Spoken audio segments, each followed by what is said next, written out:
हर हर महादेव। हर हर महादेव। हर हर महादेव। हर हर महादेव। हर हर महादेव।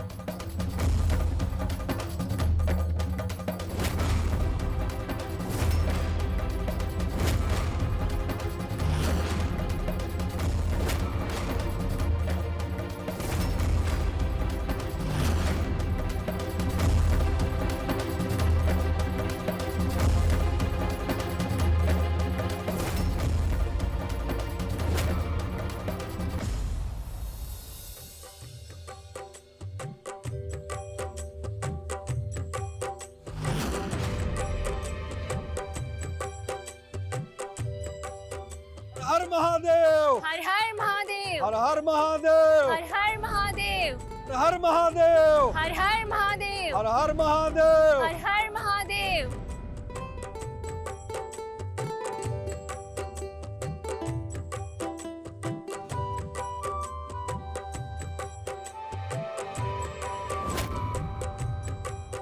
राज भगवान की जय। हर हर महादेव। हर हर महादेव।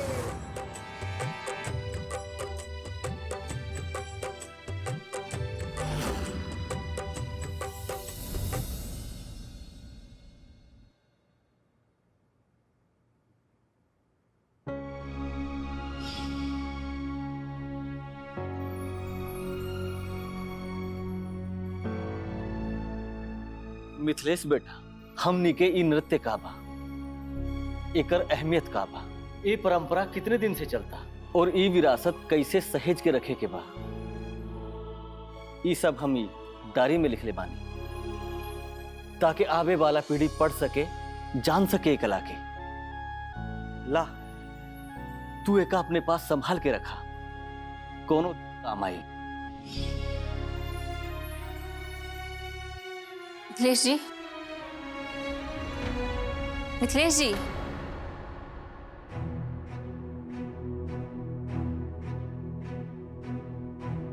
मिथिलेश जी, वैसे तरह और नाच में हमार कौनो दिलचस्पी नहीं है, लेकिन नटराज भगवान में हमार विश्वास बा। हम अपना हाथे नटराज भगवान की मूर्ति लेके आइल बानी पूजा करे खातिर। तो रउआ ये बताएं कि ये पूजा कैसे हुई? देखिए रितु जी, आज पूजा पाठ के पहला दिन हवे। भगवान के अइला के आगमन के खुशी में पूजा पाठ कैला के बाद, आरती कैला के बाद उनकरा के भोग चढ़ेला। और वो भोग के जंत खासियत का होला, वो घर में ही तैयार कैल जाला खूब साफ सुथरा तरीका से। और वो प्रसाद के बनौला में को ध्यान देवे पड़ी कि नमक से छुआछूत ना होके चाहिए, कहे से कि आज के दिन नमक के हमने के अशुभ मानल गई बेटे।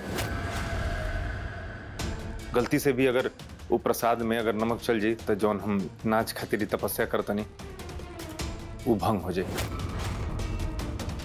तब तनी ये बात के ध्यान रहे। देखिए मिथिलेश जी, हम बचपने से ही पूजा पाठ करत आई बनी, हमके ये सब पता बा। बस हम कब्बो ना सोचले रहनी कि राव नाच खातिर होखे वाला कार्यक्रम में हमके ये सब करे के पड़ी। देखिए रितु जी, गुस्सा मत होई। ये जौन कुछ भी हो रहा बटे ना ओकरा के होखे दें। कैसे कि अगर ये पूजा पाठ गलत रही तो हमार माई बाबूजी दादा दादी इस पूजा काहे खातिर करतन जा, हाँ कि ना? अगर आपके यकीन नहीं है तो ले भाई पढ़ के देखी। का है ये हमारे बाबूजी अपने हाथ से नाच के अच्छाई के बारे में लिखले पढ़ा। एमे लिखल बटे कि नाच के अर्थ होला का, एकर जरूरत कहाँ पड़ेला, और बहुत कुछ हमें लिखल बटे। आप ले ना, पढ़ी ना, आप पढ़ के देखी, ले ना।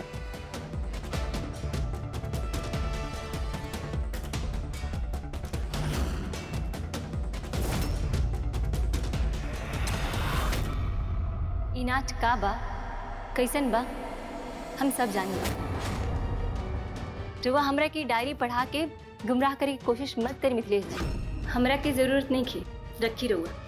अरे सुन रितु जी,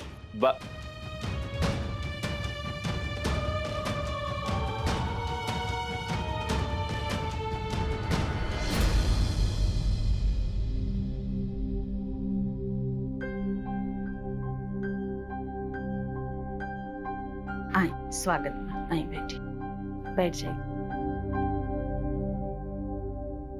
डांस मास्टर के सब दर्शक लोग के हमार प्रणाम। आज हमारे घर में नटराज भगवान के पूजा हो रहा बा और आज पूजा के पहला दिन बा। जैसन कि रउआ लोग देख सकता नहीं कि पूजा की तैयारी कितना जोर शोर से चल रहा बा। ई पूजा कुल 3 दिन के होला और हम रउआ लोग के ऐसे ही नटराज भगवान के दर्शन करावत रहब। सब लोग तो आ गए और सब तैयारी भी हो गई।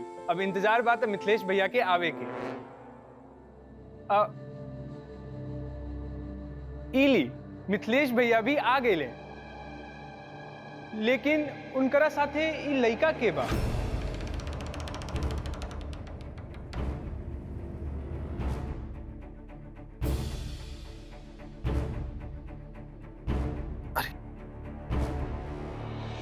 रिंकू बात से हमारे शिष्य भइला।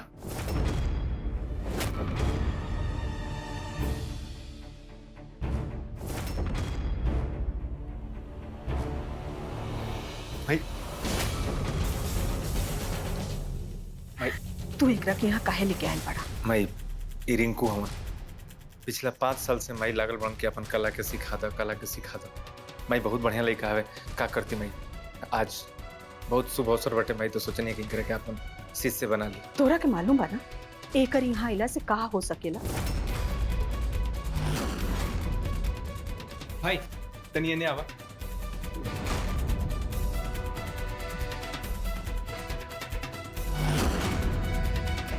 हमारे दर्शक लोग तारा बारे में जानल चाहता रे। अपन परिचय दा। सभी लोग के गोड़ छू के प्रणाम करतन। हम बहुत खुश बनी। आज से अच्छा दिन हमरा कति होइए ना सकेला। कैसे आज के दिन हमार गुरु मितवा भैया हमरा के शिष्य स्वीकार कैले बा।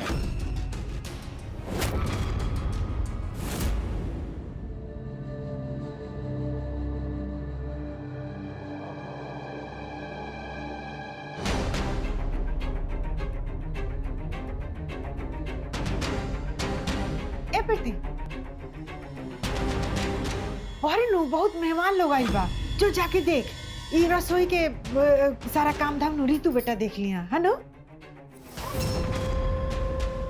चाची जी रउआ बड़ बानी और रउए अगर मेहमान लोग के देखती तो अच्छा रहत।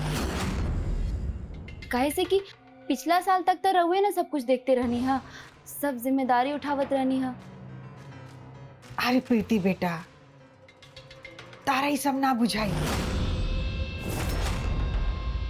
ई रसोई के काम नु ओहो में पूजा के बहुत जिम्मेदारी के काम होला। भगवान के भोग बनावे के बा और तनको ऊपर नीचे हो गई सारा पूजा में नु अब सगुन हो जाई, अशुद्ध हो जाई। तू जो जाके बारे अपना माई के हाथ बटाओ जो। ठीक बा चाची जी।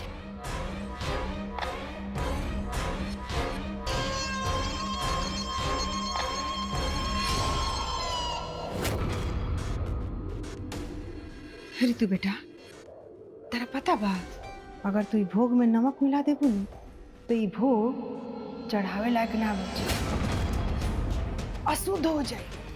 पूजा में आई लोग के ई घराना के नाच के परंपरा पर से न विश्वास से उठ जाए और नाच के चलते जो सम्मान मिलल बनी परिवार के उस सारा सम्मान ही खत्म हो जाए। केहू ना पूछिए, कुत्तो ना पूछिए।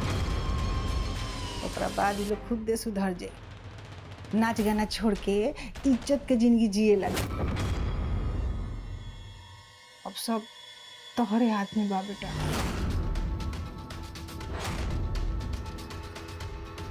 चाची जी हम मिथिलेश जी के नाच से नफरत करी और उनका से बदला लेवे खातिर हम भगवान के अपमान नहीं कर सकते।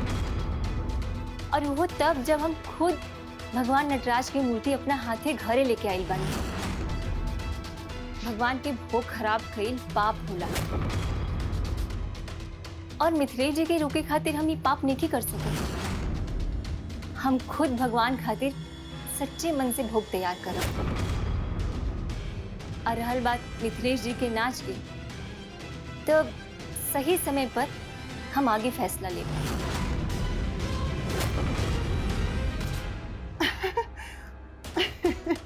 देखो हम तो तार परीक्षा लेते रहनी है और तू परीक्षा में पास हो गई।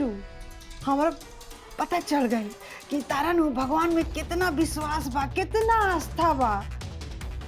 हमरा ई बात के नु बहुते खुशी बा कि तू परीक्षा में पास हो गइलू। अरे हम तो डरात रहनी है कि तू कोनो ऐसा कुछ कह मत कि सारा पूजवे खराब हो जाओ। रितु जी, हम ही कहत रहनी है कि भाई भोग के सारा सामान तैयार हो गइल बा। बस भोगे बनावे जात रहनी है। भोग के सामान सही समय पे रुआ के मिल जाए। अरे तू बेटा, इतवार पहला पूजा बा, कुछ मदद की जरूरत होके तो बता दिया, हमें इजा बानी। ना अम्मा जी, हम अकेले कर ले। इस समय रहुआ गुस्सा में बनी। गुस्सा के चलते पूजा पाठ में अगर कोनो गलती हो जाए और कुछ गड़बड़ भइल तो ये बहुत अशुभ हो जाए। अच्छा सुनी ना रितु जी, हम भगवान के भोग के तैयारी कर लें। आप माई और चाची जी के संगे जाके भारा पूजा की तैयारी करेंगे।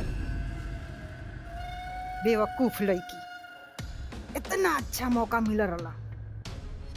यही के कहल जाला कि हाथ में आइल लेकिन मुंह ना लगल। ठीक बा, जैसन राउर इच्छा। शायद रुआ के हमरा ऊपर विश्वास नहीं है। अरे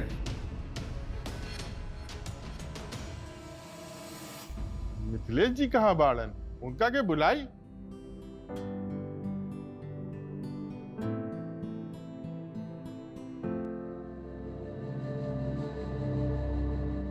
मिथिलेश जी, रुआ के सब लोग पूजा खातिर बुलावता। ना रितु जी, अभी हम भोग की कुल तैयारी करते नहीं। अभी पूजा पाठ से और या आरती से ज्यादा जरूरत हमारा के भोग बनाने के बैठे। हम सबके सामने तो रुआ के कुछ ना कहनी है, लेकिन हम समझ गए नहीं है कि राउर दिमाग में का चलता।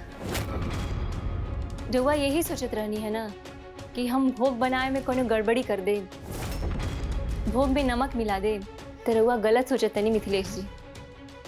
रुआ के हमरा से इतना डराए के कोनो जरूरत नहीं है। रितु जी देखिए, हमरा के आपसे डर नहीं है, हमरा के आपके गुस्सा से डर बैठे कि कहीं आप गुस्सा में आकर के कुछ उल्टा सीधा कदम उठा ले और फिर बाद में आपे के पछताए के पड़ी। जब हम भोग बनाते नहीं की तब इस सब बात के का मतलब। फूल माला चढ़ावे खातिर मूर्ति पर रुआ के बुलावल जाता। पंडित जी बुलाओ तेरे आए। रितु जी अभी देखिए, ये भोग के सामान अभी बनाए छोड़ के हम कहीं ना जा सके। और जहाँ तक ले बात रहल वो फूल माला चढ़ौला के, तो हमारे नया से सही बनना रिंकू उ कह दिया।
पता रहे कि तू एहिजे आइल बाड़ा, तहार के पीछा करत करत हम एहिजे आइल पहुंचे।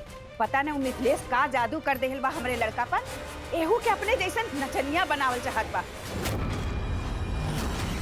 कितना फूहड़ होला लौंडा नाच। लौंडा नाच करे वालन का समाज कितना बुरी नजर से देखेला। हम नहीं के चाहत कि हमार लड़का इस सब चक्कर में पड़े। देखिए बहन जी, बहुत हो अभी हमारा घर में पूजा, बेची बखेड़ा मत खड़ा करी। कुली बात तो शांति से भी हो सकेला ना। ऐजा हमने शांति से बात करे खातिर नहीं ख्याल बा। बुलाई अपन नचनिया बेटा मिथिलेश के।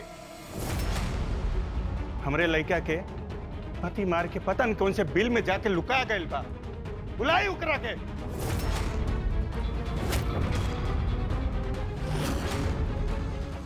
बुलाई अपन नचनिया बेटा मिथिलेश के। बुलाई उकरा के। 1 मिनट, पहले तो वो लोग चिल्लाइल बंद करी। ये घर है हमार, और हमनी के घर में घुस के हमनी से सवाल नहीं कर सकत रहुआ। एगो ना 10 गो सवाल पूछब और जवाब भी लेके रहल, लेकिन तहरा से ना, तहरे नचनिया पति से। बिना ओकरे के जवाब सुन ले हमनी के ना हिला भेजा से। 1 मिनट रुकिए।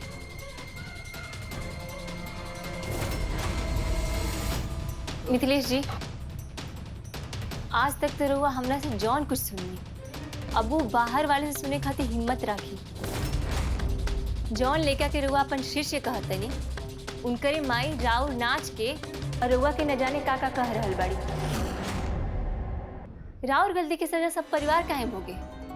चल के जवाब दी, उरे उरे मुंह से सुनल चाहते रही। देखिए रितु जी, जरा जौन बोले के बहु बोली, जरा जैसे सोचे के बहु तो सोची। सबकर अपन अपन अलग अलग सोच होला। अब का हम बताई, अब वो जौन रिंकू बाड़न, उनकरा के अगर अपन कार्य के प्रति लगन रही और कला के प्रति लगन रही, तब दुनिया वाला हजारों बात बोलियन, फिर भी वो आइजे रही। और रितु जी, देखल जाओ तो कुछ बड़ा और कुछ अच्छा करे खातिर कुछ न कुछ तो त्याग कर के पड़ेगा। और हमारे परिवार वाला लोग ये बातें खूब अच्छा से जानता। माई कुछ भी सुने खातिर तैयार नहीं की, जब आप खुदे चल के जवाब देवे के पड़ी। रितु जी, हम जा ना सकीला, हमरा के अभी बहुत काम बटे। अभी भोग बनावे के सामान तैयार करे के। वहाँ राउर घर के इज्जत उछालल जाता, और वो ये सब बात कहते नहीं। वो इतना लापरवाह कैसे हो सकेला? रितु जी, देखल जाओ तो ये घर भी तो आपे के हमें ना, और ये घर के तो इज्जत रहुए इज्जत बाकी ना। अगर ये घर पे इज्जत उछालल जी, तब आपके ठीक थोड़े ना लगी।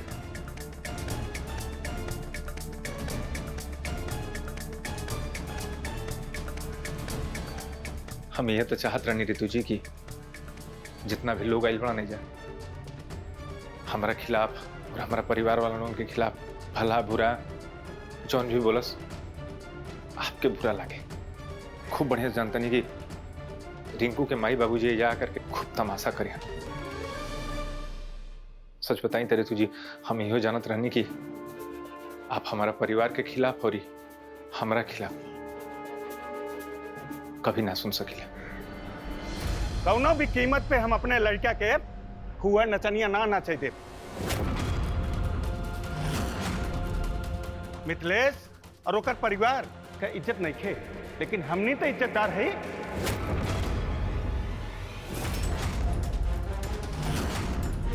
कौनो 2 कौड़ी के नचनिया हमनी के इज्जत के साथ में खिलवाड़ नहीं कर सकता। भाई साहब, रवा ऐसा बात मत करी। ऐसे गंदा नाच तो हम आज तक नहीं के देखे, ना ही ऐसा गंदा घर वालन का देख ले बानी जौन बेशर्मी के साथ ही नाच के समर्थन करेले।